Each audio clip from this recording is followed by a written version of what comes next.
Questions are growing tonight about changes at the Postal Service, changes that some see as an attempt to interfere in the election. House Speaker Nancy Pelosi is calling lawmakers back to the Capitol.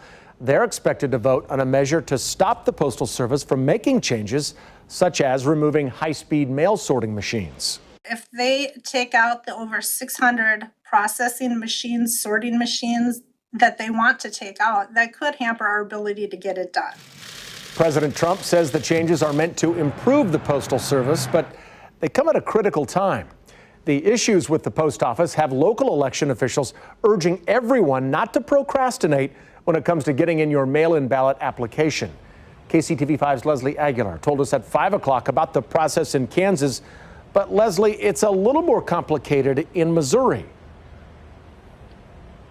Brad, it is more complicated in Missouri. That's because most people who are going to be mailing in a ballot will have to get it notarized. And the deadline in Missouri is technically sooner than it is in Kansas.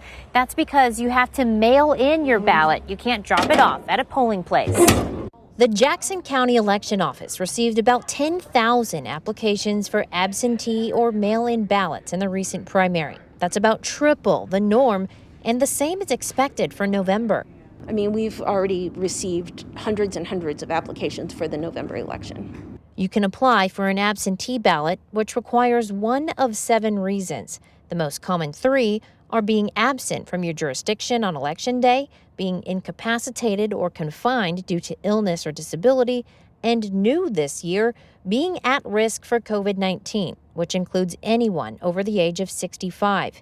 Being absent from your jurisdiction will require you to get your ballot notarized.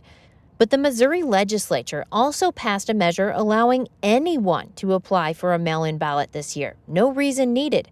But those mail-in ballots will have to be notarized, mailed back to the election office, and received by the election office before 7 p.m. on Election Day. If a voter plans to vote absentee or mail-in ballot, the sooner they can get that process underway, the better. Waiting till the last minute is never a good idea. Applications for both absentee and mail-in ballots can be found online or can be filled out in person, like this couple is doing. We're concerned about the post office and what's going on with them. I think it's expedient that we get this done early. I hope everybody takes that to heart.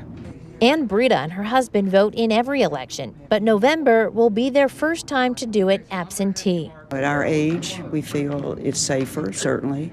They plan on filling out their ballots as soon as they get them in the mail and sending them back immediately.